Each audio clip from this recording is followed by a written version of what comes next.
All right. Well, thank you very much. We have a very special guest here with us this afternoon.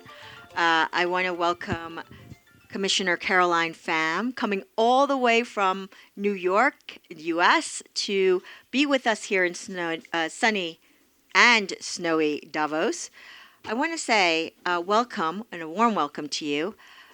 Here we are in Switzerland, obviously amongst some of the most iconic brands, corporates, government, world leaders, and give us a sense of what is your view of how we're going to kick off 2024, how you're going to kick off 2024 in the context of international collaboration, international discussions with your counterparts in places like Switzerland? Well, thank you so much for having me here. It's really wonderful, and I appreciate the whole GBBC team for putting this together.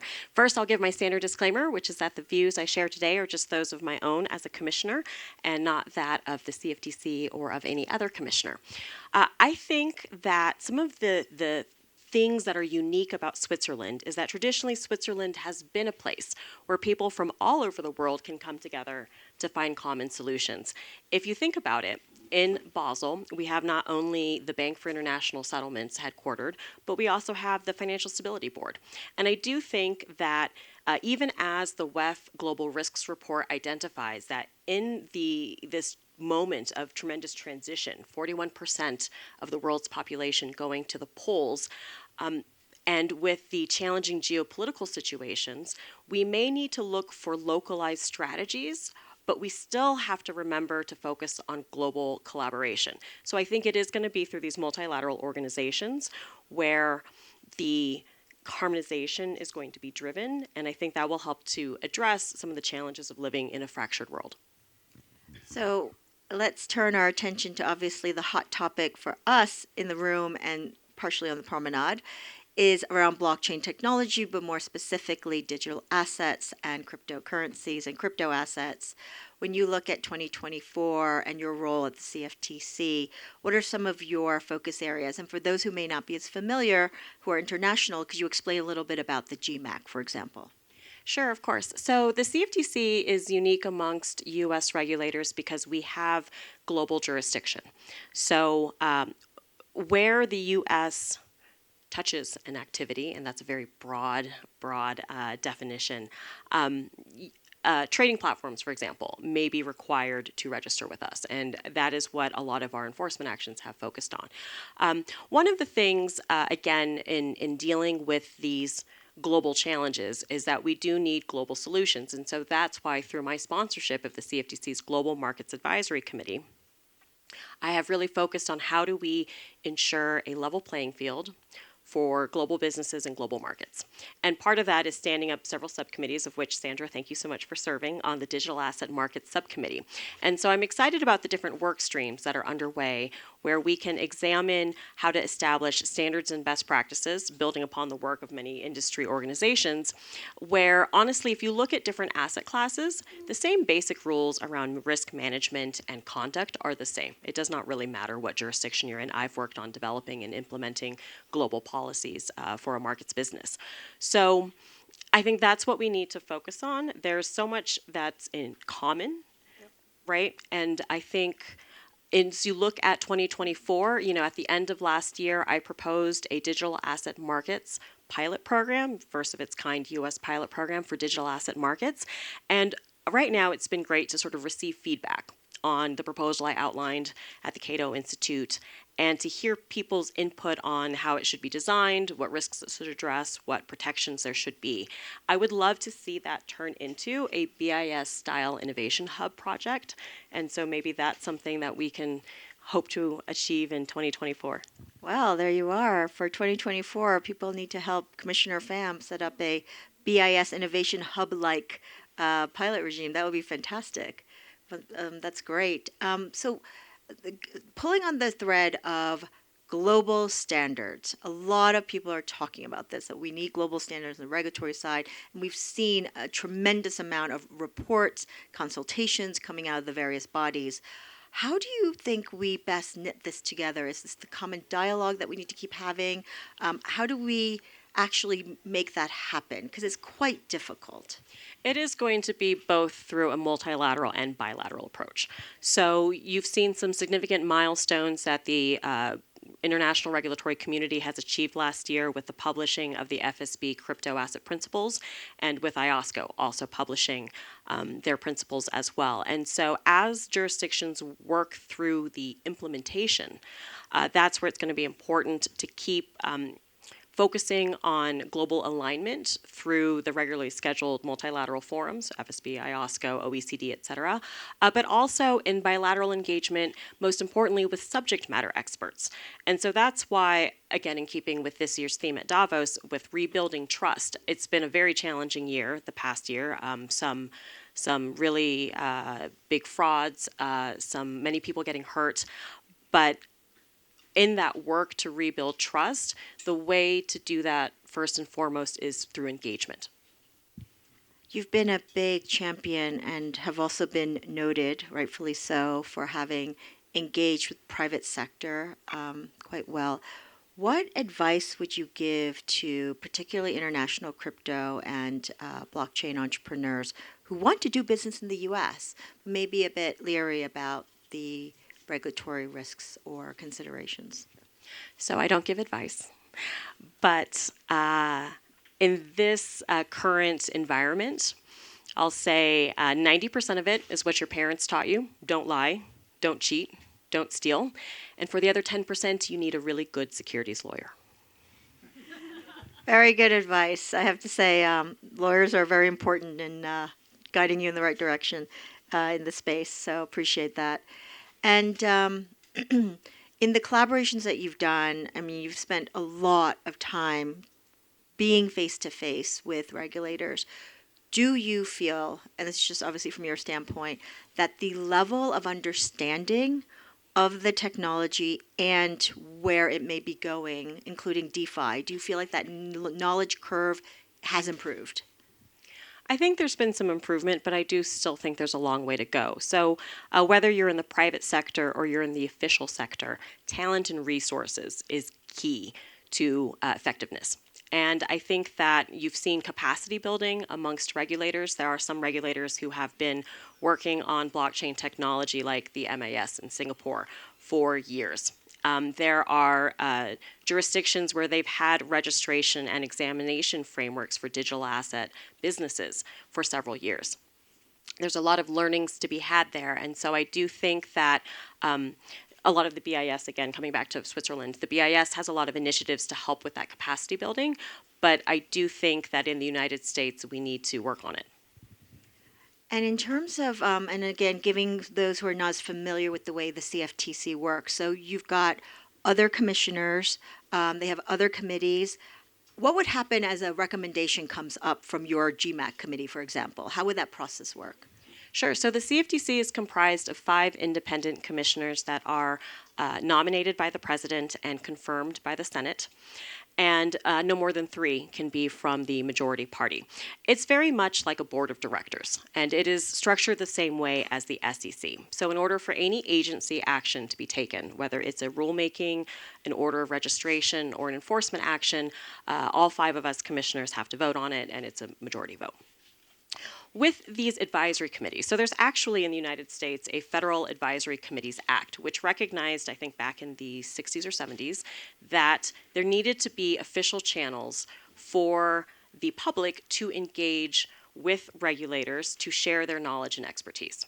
And so the CFTC has had a longstanding tradition of having these advisory committees comprised of experts from the public and academia and other regulators to provide that advice to the Commission. So when an advisory committee makes a report or a recommendation to the Commission, it is evaluated, and oftentimes the CFTC has a pretty good track record of actually turning those recommendations into rulemakings or otherwise really taking it into account. It's not just going through the motions, it actually is a important way to contribute.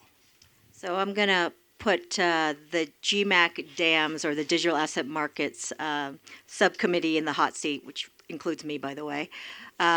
When you sit there and you know that all of us are working together, there's quite a few both TradFi, Web3 folks in that subcommittee. What are your expectations for delivery in 2024? Would it be a set of recommendations? Could you elaborate a little bit for the audience? So I am glad that you bring that up because we are having a GMAC leadership meeting coming up. And so I look forward to hearing from the subcommittee co-chairs what their work plan is for the year. We did a public comment period last year, and I did a global stock taking exercise to identify what are the most significant challenges in global markets, digital assets, of course, being consistently noted as one of those challenges. So I'd love to see, what is the deliverable? There's three main areas that the has been identified for the GMAC Digital Asset Markets Subcommittee to work on. So one of them is industry standards and best practices for digital asset markets, which includes both pre-trade, execution, and post-trade, so through the entire life cycle regulations. It also includes, importantly, governance, risk, and control frameworks. If you are in financial services, if you're in any business, but especially in financial services, risk management needs to be at the core of your business. So I think this is very important to sort of assist firms with benchmarking and understanding what expectations, supervisory expectations might be. And then I think finally, I'd love to look beyond financial services and look at the real economy, because the CFTC is at the intersection of the real economy and the financial markets, and look at what are the non-financial activities that blockchain technology can be used for. I know you at GBBC have a number of those initiatives for enterprise blockchain applications. And so I think it's really important that in the United States, we clearly identify the laws and regulations that are not financial regulations, but that do apply. Commercial, international trade, IP, data, privacy. I think in many ways, probably most of the regulations that would apply to the internet could be analogized as potentially applicable to emerging technologies.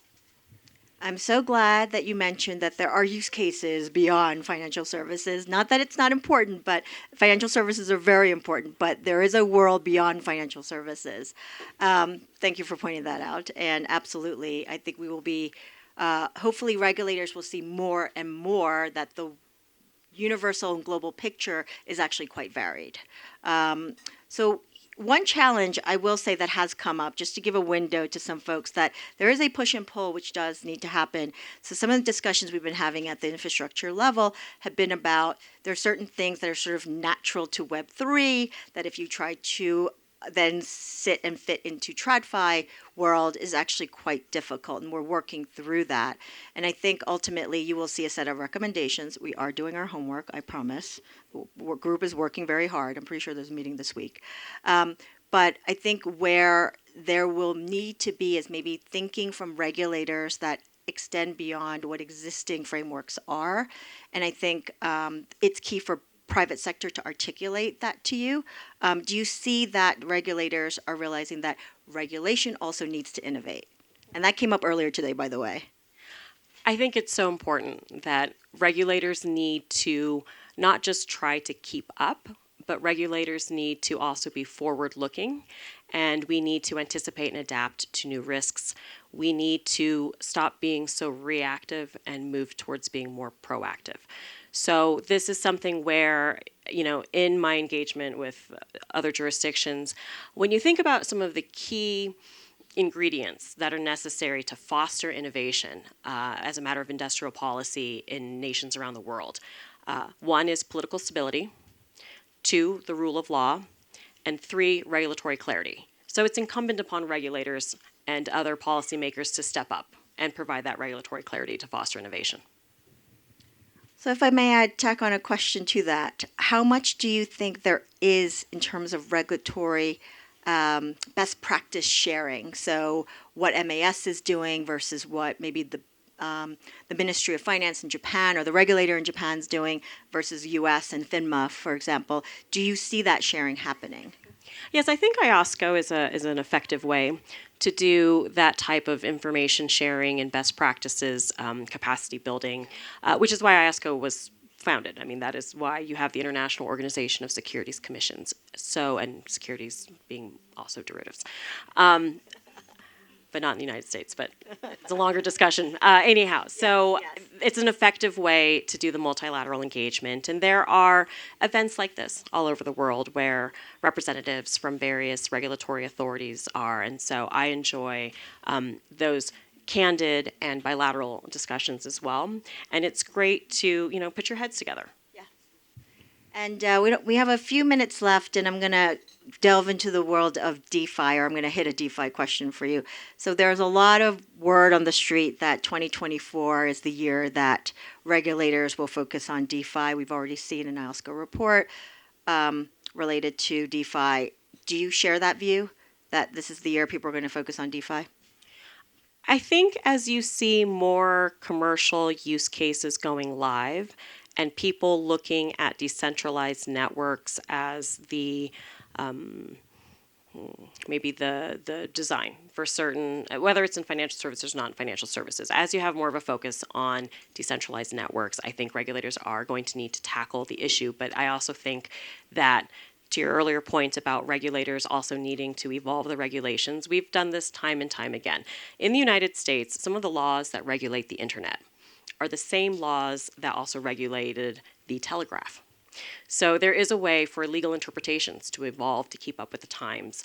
And I think that just as in financial markets, you moved from paper to electronification, and if we look at now moving to dematerialization of securities and digitalization, I don't see why it wouldn't be that same arc. And I also think about algorithmic trading.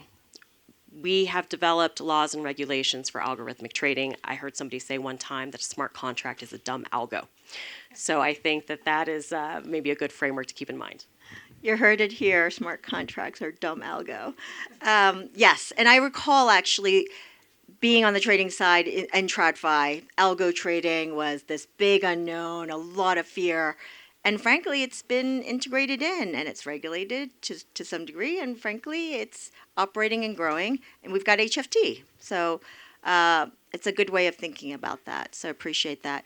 So final words, I'm going to leave to you. This audience is actually a very serious group who are builders in digital assets and the blockchain space.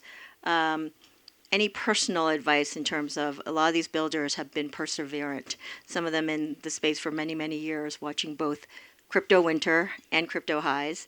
I would say, we're seeing cautious optimism this year. Do you share that view? I would agree with that. I think it's been very challenging times. And there is the perseverance, like you said, of people who are builders and of people who are looking at maintaining and rebuilding that trust. And so don't be discouraged. Please keep it up. I've heard people say that there may be green shoots that are coming. We may be reaching a turning point. Again, I do think that as